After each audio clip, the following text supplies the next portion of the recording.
You are listening to SPN, the Sports Podcasting Network.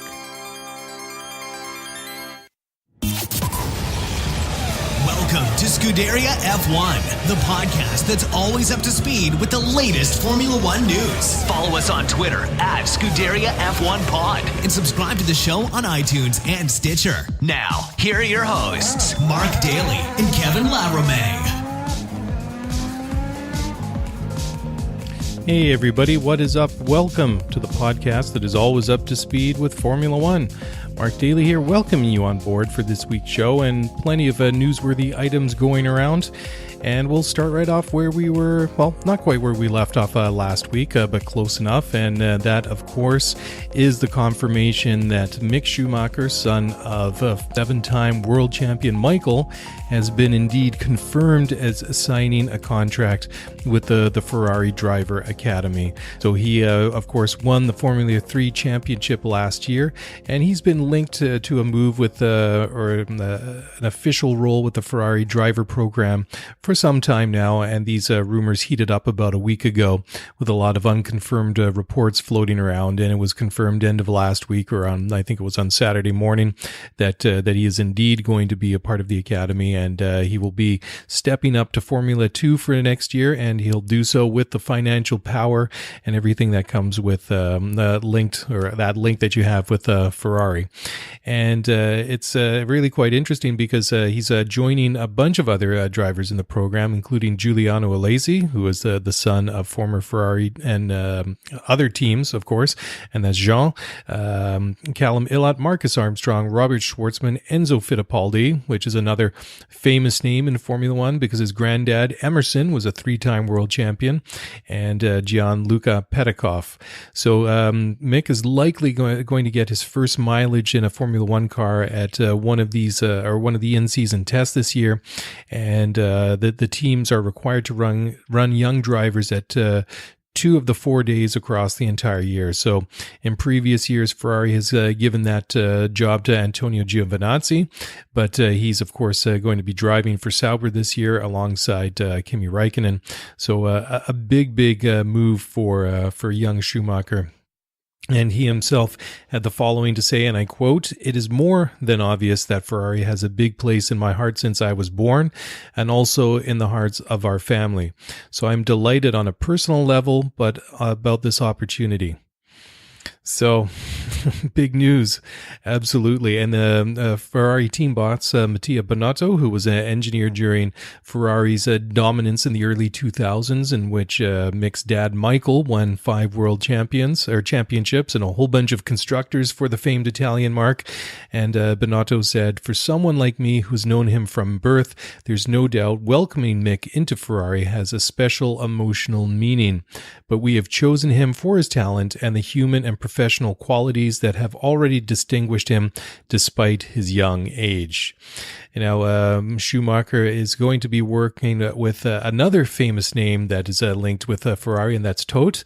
And that is it's not Jean, because he's the president of the FIA, but his son Nicolas runs a management company, and so he's going to be linking up with him, and that's All Road Management. And like I say, big news. But I was thinking too, it's very, very interesting when you look at the age of Mick Schumacher, just 19, and you look at some of the other young drivers in Formula One. I mean, you look at Max Verstappen, for example, who of course has come up through the Red Bull program and has stuck there. And now with Ricciardo off to Renault, is the guy at Renault.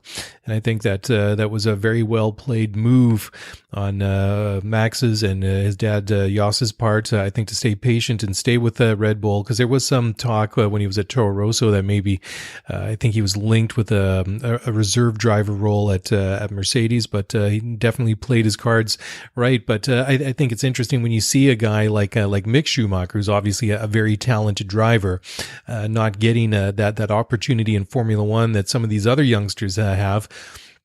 But you have to think just with the qualities and the records that he has so far, going into the Ferrari Driver Academy is just going to help polish the skills and really maybe be more of a finishing school if anything, if you want to look at it that way. And it just seems really like it's going to be a question of not if, but when we see Mick Schumacher in Ferrari, and it makes you wonder, in Formula One. And definitely for Ferrari, but I was just thinking to myself again, I wonder if his first opportunities in Formula One might come in a Ferrari customer team like Haas or maybe Sauber. Of course, Sauber seems to be set up for the next couple of years, but things can change, and never underestimate the influence and the power that Ferrari can wield in not only their own team, but in Formula One as a whole. So very possible that they could make something happen. Now, moving along, and this is not exactly news. I've got some juicy quotes that we're going to get to in a minute here, but this was something that I saw on motorsport.com a couple of days ago, and I just wanted to bring it up because they've compiled a list of the 2019 entry fees for all 10 Formula One teams. And so each year the price increases based on the U.S. Consumer Price Index. And it means for 2019, all the teams on the grid have to pay a basic entry fee of $546,133, and then an extra amount depending where they finished last year. So the constructors champion, which is Mercedes, has to pay $6,553 per point scored, while all the other teams pay $5,459 per point. So, of course, we know everything in Formula One is big money, but this kind of puts it really is an eye opener, because the cost just to field a team, and you'll see here in a minute just what the costs are for the top three, especially. This is just to be able to race in Formula One. This has nothing to do with all the other expenses of materials, research and development, driver salaries, the salaries for all the staff, whatever it might be. So it's just, it's just absolutely mind-blowing to think that the money that is invested in Formula One, even by the smaller, modest teams, they're all forking out a substantial amount of money. And it just kind of gives you a new sense of appreciation that the big teams, the financial clout, the financial means that they have to race in Formula One each and every year is impressive. Anyway, so at the top of the list, of course, we have Mercedes. Their 2018 fee was $4,653,720. That's going up by a couple $100,000 for this year, and that will be I'm not going to read it down to the dollar, else we'll be here all night. But their entry fee for 2019 is just a hair over $4.8 million. Second place is Ferrari 2018. They came in just a hair over $3.2 million. 2019 entry fee for the Scuderia is $3.6 million. Red Bull, this year, they're having to pay $400,000 more, which bumps their entry fee to $2.8. Renault, and this is where the big drop-off is once you get out. And of course, if you're going by point scored in the World Championship, of course, it's going to all be between Ferrari, Mercedes, and Red Bull, because once you get Ferrari, Mercedes, and Red Bull. I thought I said Renault, but they're fourth on the list with $1.2 million. Excuse me. So you see already, once you get outside the big three, they're already dropping down. Haas, surprisingly, are in at just a hair over $1 million in entry fees. McLaren, $884,000. Racing Point. Now, this is interesting because their 2018 fee, they had a pretty decent season in 2017. They came in for last year at about $1.5 million for an entry fee.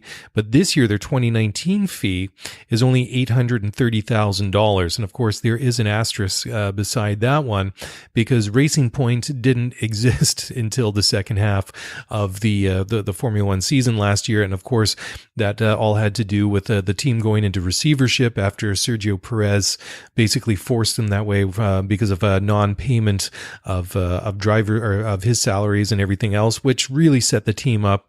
And I'm sure there must have been some discussions with Lawrence Stroll, because it was his group, his consortium that stepped in, saved the team, got them out of administration, and has really pointed them again in the right direction. But the thing is, they lost all the points that they had accumulated up to that point in 2018. So they started in Belgium with a fresh slate. So their entry fee for 2019 is basically halved. It's not quite 50% of what it was, but anyways, they go from 1.5 million down to $830,000. Sauber, of course, has seen an increase. Last year, they were paying $541,000. This year, just a hair over $800,000. Toro Rosso is they've gone down actually. Last year, just under $800,000, and 2019 is $726,000. And Williams, well, no surprise here, considering I think they only scored 7 points in 2018. So their 2018 fee was about $950,000. This year, they're coming in at about $584,000. So they're going to be able to spend or save a little bit of money, which hopefully they'll be able to to spend elsewhere. But again, I mean, absolutely mind-boggling numbers for especially the big three teams, and just it never gets old. I can say that much when I look at the amount of money that gets splashed around in Formula One. So the next item that I wanted to talk about, and this is maybe not so super newsworthy, but it sort of segues and leads into the next story quite nicely. But I don't know if you guys got a chance to see it last weekend, but the Race of Champions went down in Mexico City, and it was held at the Foro Sol Stadium, which many of you may recognize or remember as the stadium section in the latter part of the track at Autodromo Hermanos Rodriguez, where they have the Mexican Grand Prix, and they come around the back of the circuit and then into that tight, windy section. And it's kind of cool because the stands are broken there, and the track actually goes right through the middle of the stadium. So they had the Race of Champions there, and it was won by a Mexican rally driver by the name of Benito Guerrera. And he beat out Formula One stars Sebastian Vettel and Pierre Gasly. So Guerrera, he competes in WRC2, and well, it's kind of interesting because they talk about that he beat four-time world champion Sebastian Vettel, basically knocking him out of the competition, and then he finished second in Group C to Mick Schumacher, another Ferrari driver, of course, and there also another well-known name is a fellow Mexican Esteban Gutierrez, who was in Formula One a couple of years ago and is the current simulator driver for Mercedes-Benz. And also he faced off with Red Bull driver Pierre Gasly in the quarterfinal, and then thrilled his fellow Mexicans by knocking the Frenchman out of the competition. So well done to him. But this leads nicely into the next story that I wanted to mention, especially when you think about how Guerrera knocked Vettel out in the group stage. And I'm going to bring up a name from the past, a blast from the past, if you will, and that is former Ferrari and Jaguar driver Eddie Irvine, who is labeled four-time world champion Sebastian Vettel as massively overrated and a quote, one-trick pony. So Irvine raced with Ferrari from 1996 to 1999, earned 4 victories driving Ferrari in that 1999 season. And that, of course, if you remember going way back when, 20 years ago, and I remember this like it was yesterday almost, and that is the year that Michael Schumacher broke his leg when he had an accident at Silverstone. And Irvine, I mean, he really stepped up. I mean, give him credit. He did well that year and was able to push Mika Hakkinen in the World Championship, but couldn't quite pull it off. Anyways, Irvine said that, among other things, he doesn't watch Formula One anymore because it bores him. And he wasn't just throwing shade at Seb Vettel, but he also questioned Lewis Hamilton's credentials, because he said that Lewis faces what he calls debatable competition. So, well, he does make one fair point, and he says that Hamilton is in a different league to the other guys that who are his rivals, which is true. I mean, I don't think there is any question that you have in this era of Formula One, as it stands right now, over the past several years, you have Lewis Hamilton in one category all on his own, and then you have everyone else. And of course, you had Nico Rosberg, who was his teammate for a couple of seasons, that pushed him quite hard at times, and at other times, quite often, Lewis was able to put Nico in his place. But be that as it may, Rosberg was able to secure a single world championship during the time the two of them were together. And then, of course, we've seen over time, especially over the past 2 seasons, we've seen Ferrari really become more prominent and be a more competitive threat each and every weekend, more or less. But Irvine not being very generous with his praise.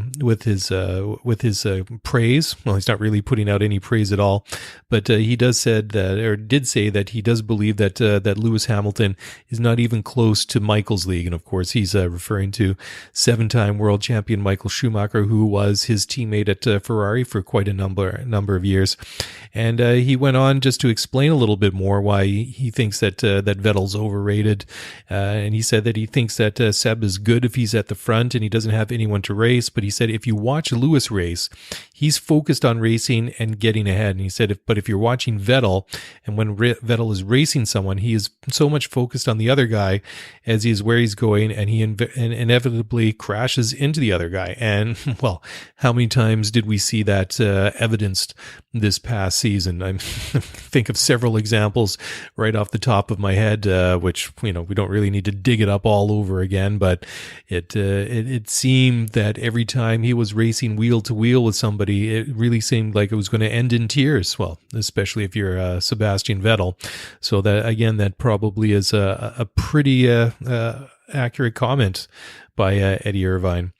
And you look at that Irvine was also saying that he was a better overtaker than Schumacher, but has too many off days compared to Schumacher or even to Ayrton Senna. And that's an interesting comment as well. And we've seen that discussed a couple of times. That we've seen. Well, I mean, when Lewis is focused and he's in the groove and he's flying, there's no one that can come near him. I mean, especially when you're in a Mercedes, you've got the best car out there, and when you have Lewis and he's dialed in, you can't get really near him or that Mercedes, no matter how hard you try. I mean, they really, really have to have a bad day at the track if you're really going to push them. But, be that as it may, there have been a couple of instances over the years where that Lewis really hasn't been focused. And, there's been like these questions out there about his lifestyle and his interests outside of Formula One, and whether or not that's been a distraction. And then, of course, the questions that inevitably come, when you've won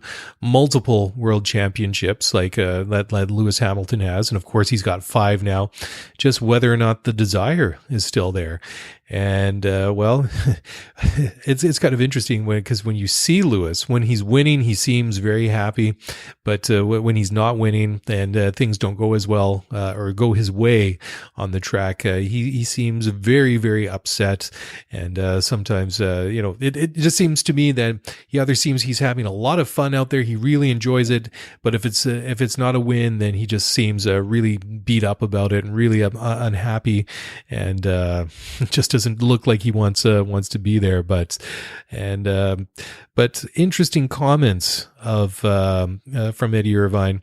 And one of the final comments, he said that he said that in this interview that he had with BBC Northern Ireland, was that he said that Formula One is incredibly boring, and it's just too perfect almost, that the cars are too perfect, and if you make a mistake, he said, you don't pay a price. And that's a direct quote from what he said. So, I mean, I'm going to date myself now. Sadly, I've gotten to that stage in my life, but I remember when I was a kid back in the 1980s, and in those days, that's before. I still remember vaguely when the semi-automatic gearboxes came in. That would have been about the 89, 90 thereabouts. And then, of course, a couple of weeks ago, I did this show on the FW14B, which it had active suspension, it had ABS, it had the automatic gearbox, all this groundbreaking technology and this phenomenal Renault RS3 engine in the back. It really was an absolutely incredible car. So, I mean, the technology evolved very quickly and got very advanced, and that those cars really set the ground for the current era of Formula One. I mean, it really did, even though a lot of that technology has been banned. But it's true that what he's saying, that if you make a mistake, you don't pay a price. And especially back in those days, you still had the little gear shift on the one side of the cockpit. And I remember on the odd occasion when they did have a camera, like an onboard camera, you could see the driver trying to re-engage the car and get, he would not be able to select the gear that he wanted, and that would definitely cause some problems. But also, the aerodynamics really make it difficult, of course, and we were talking about it last week, just about how the new changes for the aero for 2019, the real hope is by cleaning up the airflow, and these simplified front wings and barge boards are really going to be able to clean up that dirty air that comes off of the cars, and they're going to be able to get closer and race. But I mean, the impressive thing about the cars right now is the downforce that they have, and just the way that they stick to the track going through the corners. But rarely do you see a driver make a big mistake. The mistakes that we tend to see is a driver that's braked too late and locked it up and ends up going off of the track, or it's just a botched overtaking maneuver. And we don't really see that these situations too much, that the driver just isn't able to take the car by the scruff of the neck and really push it and really bend its will or bend it to do what he wants to do. So a fair enough comment from Eddie Irvine. He was always outspoken like that, and always he had a certain amount of flair, and he was as my brother would always say, he calls a spade a spade, I should say. But Eddie Irvine is definitely not a name that's really popped up much in recent years, but he definitely hasn't lost any of his style. But moving along to the next juicy quote that's in the news this week, and this comes also from motorsport.com, and Renault driver Danny Ricciardo says that the fact that Red Bull did not allow him test for Red Bull at the end of 2018 says that they are afraid, and he said that he found it quite flattering, did not allow him to test for his new team early. And that definitely a very gutsy statement for Ricciardo to make, but I think that maybe a more accurate way to put it is that they're not afraid that he's going to the team that formerly supplied their engines, but I think maybe it's just in some sense that they're not making it easy for the guy going off to his new team, and not doing him or the team any favors, because now he's going to have to wait until preseason testing gets underway in a couple of weeks. And I have to wonder if it's a certain amount of payback, because if you remember last year in the beginning and middle of the summer, right up until Hungary, just before the summer break at the end of July, there was plenty of talk out there that Danny Ricciardo was on the verge of signing a contract extension or a new contract with Red Bull Racing. And at that time, it basically sounded like all that needed to happen, as the I's needed to be dotted and the T's needed to be crossed. So it was basically details, and they weren't very far away from watching Danny Ricciardo put pen to paper and sign up for another multi-year deal. But that just didn't happen. And instead, all of a sudden, he announces that he won't be going back to Red Bull, and is in fact going to drive for Renault instead. And so that's a big, interesting comment. And I think obviously it's just shown that he's completely broken free of Renault. He did say not so long ago that he enjoyed his time there, and of course has got a lot of good memories. He got his first win in Formula One and got quite a few there during the past couple of years, and was quite successful almost right from the very beginning. If you go back to 2014 when he was paired with Sebastian Vettel in Seb's last year Red Bull, and that was Ricciardo's first year with the works team rather than after being moved up from Toro Rosso, and he outperformed Seb that year. So definitely he grew as a driver, and he was rewarded for his hard work and had a good car. And well, the engine sometimes, the Renault in the back left a little bit to be desired, to say the very least, but definitely no love lost there. But there's still several other items, and Renault is also saying that his big money deal is good business, and it's a good value for Renault, and that comes from Cyril Abiteboul, who's the managing director of Renault's Formula One team, and they a lot of people did question Ricciardo's decision to move from Red Bull into Renault. I mean, Renault is still trying to get back to the top of Formula One. They've improved a little bit each and every year, and they've been saying that they've made a lot of progress in the car for 2019, but that won't be proven one way or another until we actually get to Australia in a couple of months. It's always interesting to watch them in testing, but it's not really a good indication of how the car is really going to perform against its competitors. I mean, they don't. They shake them down in various ways, of course, but it was a big gutsy move. But Renault obviously are really pleased to have him, and it's not a move without risk, but it could obviously pay off.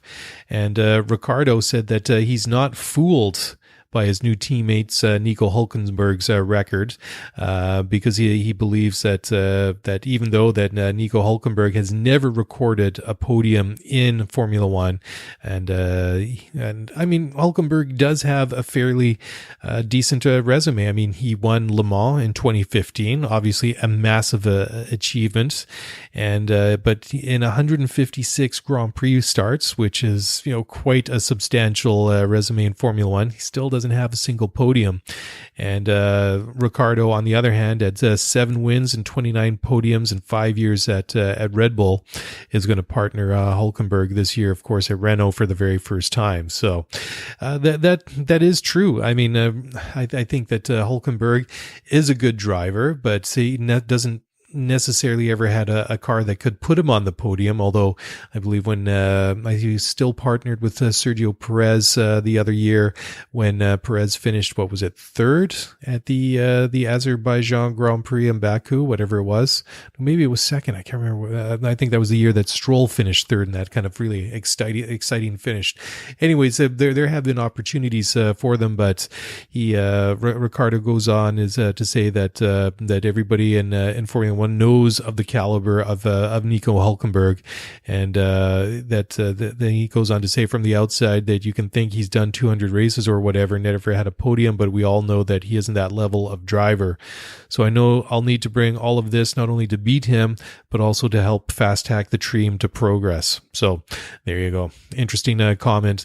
And then the final piece of Renault news is that Jerome Stoll will continue as president of Renault's sporting division, despite the fact that it was announced that he had been replaced a couple of months ago, and that was supposed to be the executive vice president of sales and marketing, Thierry Koskas, and he was supposed to take over the job, or take over Stoll's job on January 1st, so about 3 weeks ago. And Renault announced this past Friday that Koskas is not going to do so because he had left the company, and Stoll would stay in his current role. And he's been with Renault since 1980. He's 64 years old, and became president of the sporting arm in 2016. And Renault said in November that Koskas would report to Chief Executive Carlos Ghosn, who was the CEO of Renault and Nissan, but he was arrested in Japan at the end of last year, facing accusations of financial misconduct, and Nissan has now accused Goshen of having received 6.9 million euros in what they call improper payments. And even though he was ousted from his position of CEO of Nissan, Goshen has still kept his job at Renault. So I believe that the F1, they basically report almost directly to Goshen. I think obviously they go through Stoll, and then from Stoll it goes right up to the very big boss. So this is another interesting one out there, and I'm not going to try and get too much detail because I'm not in Britain, so I don't quite understand or know all the details on Brexit. So British friends, correct me if I get anything incorrect. And this has to do with a story that's out there that Formula One teams want to discuss a letter to British Prime Minister Theresa May as fears over a no deal in Brexit is possible. And David Richards, who is the head of Britain's racing authority Motorsport UK, has been lobbying the British government over the impending exit from the European Union. And he spoke with a number of Formula One teams last week about the issue. So a deal that has been negotiated by May regarding Brexit was rejected by the MPs in the House of Commons earlier this week by 230 votes, which is the largest defeat suffered by a British government in the House of Commons in 100 years since the First World War. So obviously that is a very rare occurrence. So there are big concerns that when Britain could leave the EU on March 29th of this year without a deal, which could mean, among other things, that there would be no agreed customs or trade arrangement with other countries in the EU. And this could cause problems for the F1 teams traveling from the UK into the European countries, which hosts 9 of 10 races from the middle of May to early September. Usually the first one is Monaco, and the last one usually is the Italian Grand Prix at Monza. And last week, prior to the vote in the House of Commons, representatives from 3 F1 teams spoke with Richards, and the identities of which 3 teams are being kept private at this point, but it says includes one of the biggest on the grid. So, I mean, we can rule Ferrari out because they're not based in the UK, but who knows? They're obviously involved. But you'd have to think that Mercedes would be one of them because, of course, they're based in the UK. At least the Formula One team is. And Richards was saying that regardless of the political argument in favor of Britain leaving the EU or remaining part of it, a no-deal Brexit needs to be avoided. And the teams believe that speaking collectively would be stronger than raising concerns individually. Obviously, there's a strength in numbers, and so they're worried that a no-deal Brexit would impact their ability to move goods and people across borders in Europe. And obviously, when there's a lot of country hopping going on, and like we saw last year, we had, the 3 races in 3 consecutive weeks. What was it? Britain, France, and the German Grand Prix. I think those were the 3. I mean, it was one right after the other. It was the first time we had a triple header in Formula One. So that would obviously be very, very difficult. And it could really threaten viabilities of teams having major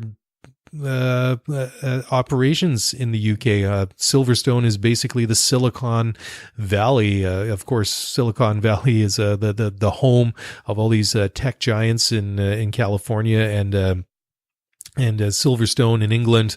Of course, there's a lot of teams based near there, and so that obviously could be a big issue. So 7 of Formula One teams are based in Britain, and 45 of 61 Constructors' Championships have been won by a team based in the United Kingdom. So that basically counts for every title that wasn't won by Ferrari. So sit back and think about that for a moment.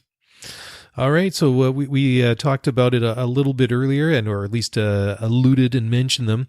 But Sauber is the team to watch in 2019, and this is not from the mouth of anybody at Sauber, but this comes from two of its main midfield rivals, and they were one of the most improved teams in Formula One this past year. And I still think it's a great story because you look in 2017, they were there just basically to make up the numbers with a car that had an engine in it that was not designed to be in the back of that car, because between 2016 and 2017, so many things changed, and that 2016 customer engine that they had just was not up to scratch, and Pascal Wehrlein and Marcus Ericsson just were not competitive all year long. They were just at the back. But even before that, they seemed a little bit on life support almost. They just looked, I mean, they've never obviously been a team that's going to challenge for a world championship, but they were a decent team for quite a number of years, and they just really seemed like they were struggling. But lo and behold, all of a sudden, I think it was about a year and a half ago,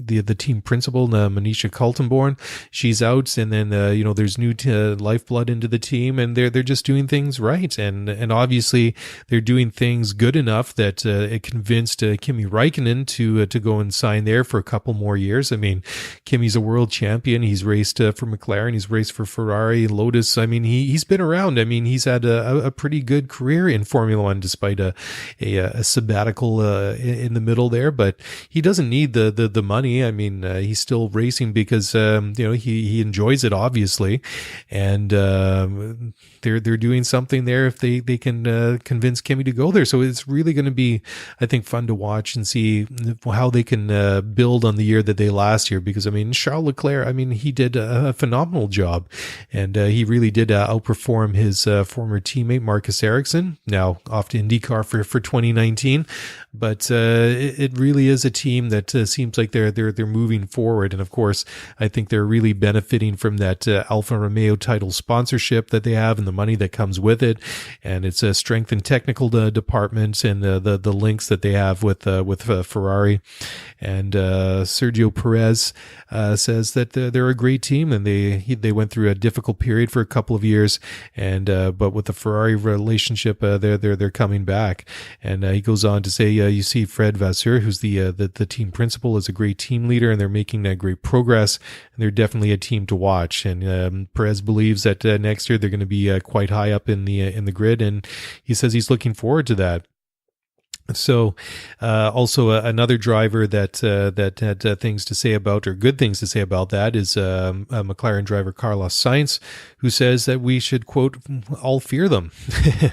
But he goes on to say, next year we should fear everyone. You think about Sauber, but then you think about Force India with a bit more budget, what they could be capable of. And that is an excellent point that Carlos Sainz makes, because Force India, or Racing Point, they've always been a team that's like the little engine that could.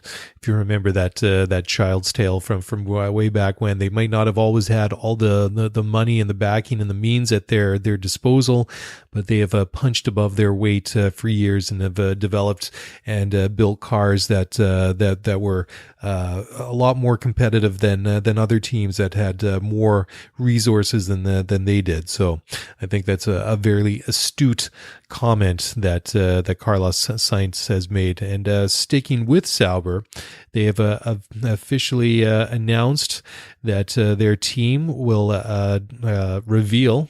Losing my train of thought here. It's getting late, guys. I apologize.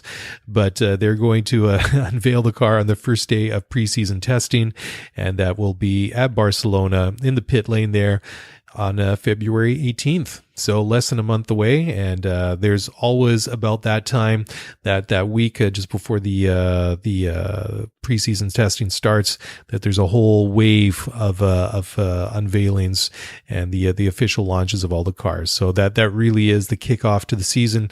And once preseason testing gets going, it really is just a matter of time.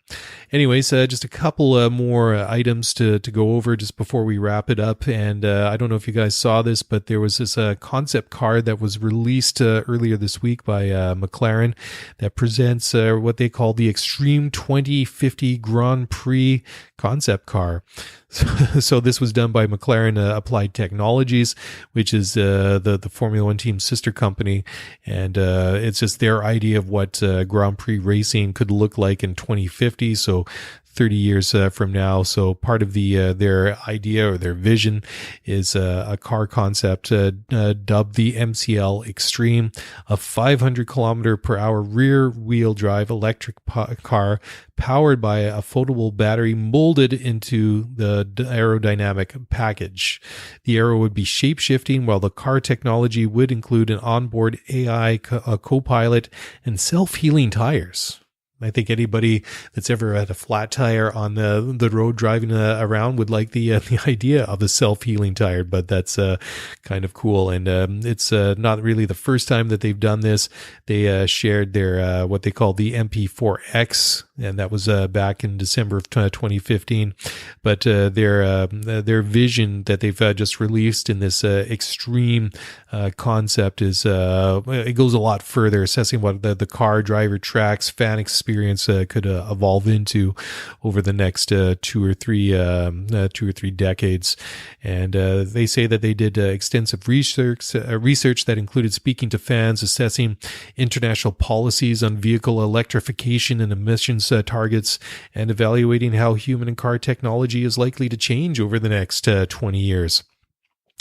So its idea for racetracks include huge side-winding banks, pit lanes with the capacity for battery charging, and circuits that can adapt to extreme weather. And if you look at their track vision for 2050, it really looks kind of really out there. It kind of reminds me, if you've ever seen those old like that old footage of like the 1950s and what space travel would be like, and bases on the moon and all that kind of funny stuff. But it's kind of funny. It looks more like a roller coaster or like a Hot Wheels set more than a racetrack. It almost looks like almost a little bit like slot cars, but it's pretty cool. But they talk out about like blackout zones with no communication or AI assistance for the driver, and the drivers at that point would have to wear specialized race suits reinforced to handle extremely high speed. So almost sounds like something you would see like a G suit, I suppose, that you see fighter pilots wearing. And they also go on to say that the artificial intelligence co-pilot would learn from its driver, whose emotion would be reflected on the chassis. So some pretty far out stuff, but yeah, I mean, whether it'll ever become a reality, that of course, that remains to be seen. I mean, when you kind of look at some of the things that have been predicted over the years, and oh well, by the year 2000 we'll all be living on the moon, or there'll be flying cars, or whatever. All these different things that have come, been predicted that still haven't manifested. It could be a stretch, but who knows? Maybe it will become a reality. But back to reality, just to wind the show up now, Sir Jackie Stewart, 3-time world champion, says that he believes that top drivers are desperately missing coaches. And he believes this is what he says it's absolutely wrong. And he says that he doesn't understand that why racing drivers think that they're so clever that they don't need coaches, but they have coaches for other things, like for strength and conditioning. But you look at other sports like skiing, golf, tennis, equestrian, so many other sports at the top level, there is coaching. And it is kind of interesting too when you think about it. I mean, you look at any kind of profession across the board. I mean, not just in motor racing. And if you look at professionals in each one of those, that the professional development that they undergo, it's not like oh, I became a lawyer or a doctor or whatever, and they just stop learning or trying to improve upon them. Of course, a lot of it is at that level, natural talent and just experience doing it. But of course, it just it makes sense when you hear Jackie Stewart saying something like that. And he says that going back in the day, he was so hungry to learn from other people, and he was lucky to have Jim Clark to talk to.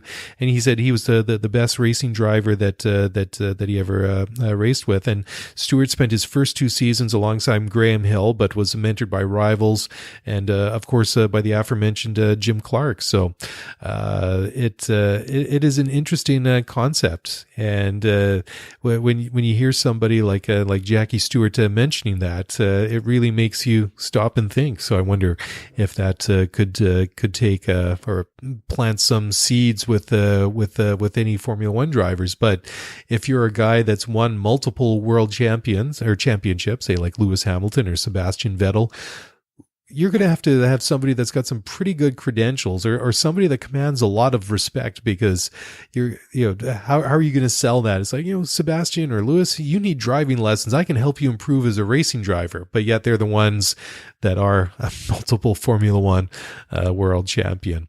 Anyways, just one last bit of news, and this one I thought was kind of interesting. Anyways, I thought just throw it in there.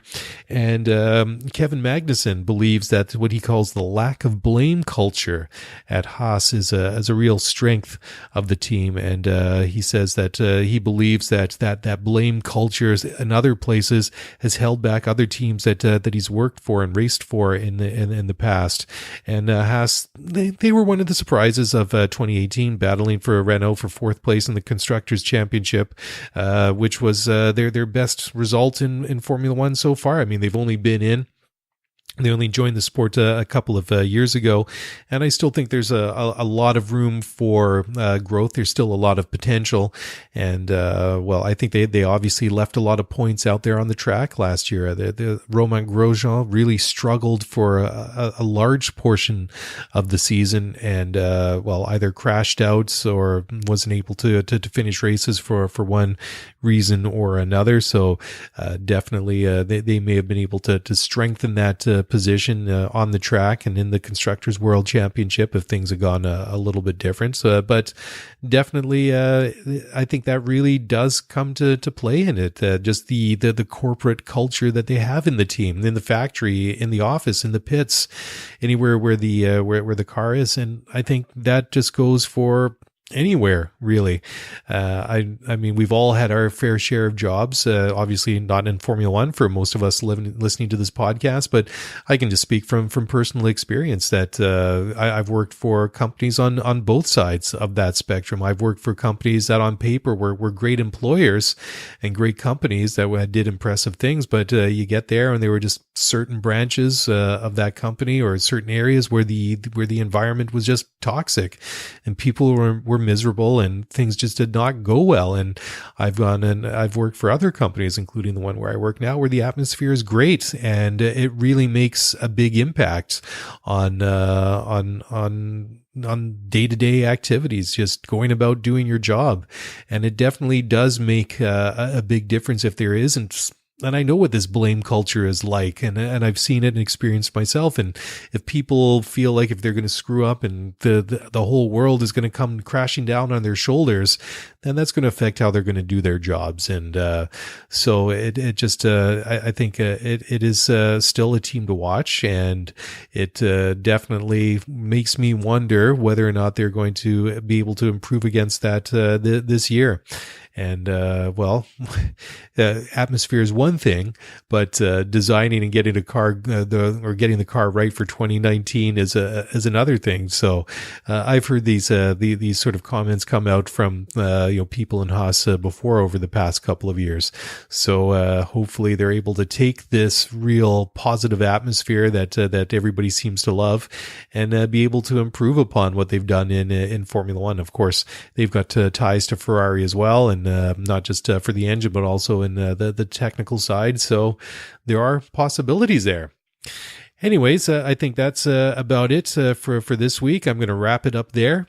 Thank you very much for listening again this week. If you want to get in touch with me, if you got a comment or a question or just want to weigh in on one of the stories I've talked about, you can email me at scuderiaf1pod@gmail.com, or you can just throw a tweet my way on Twitter at scuderiaf1pod.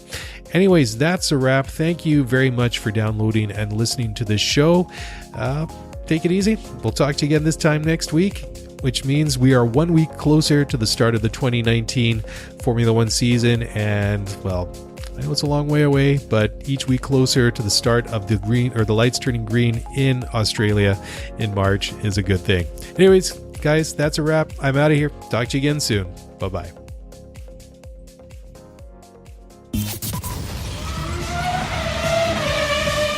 Thanks for listening to the Scuderia F1 podcast. If you want to get the show notes for this episode, then head over to ScuderiaF1pod.com. Want to get in touch with us? Then email us at ScuderiaF1pod@gmail.com.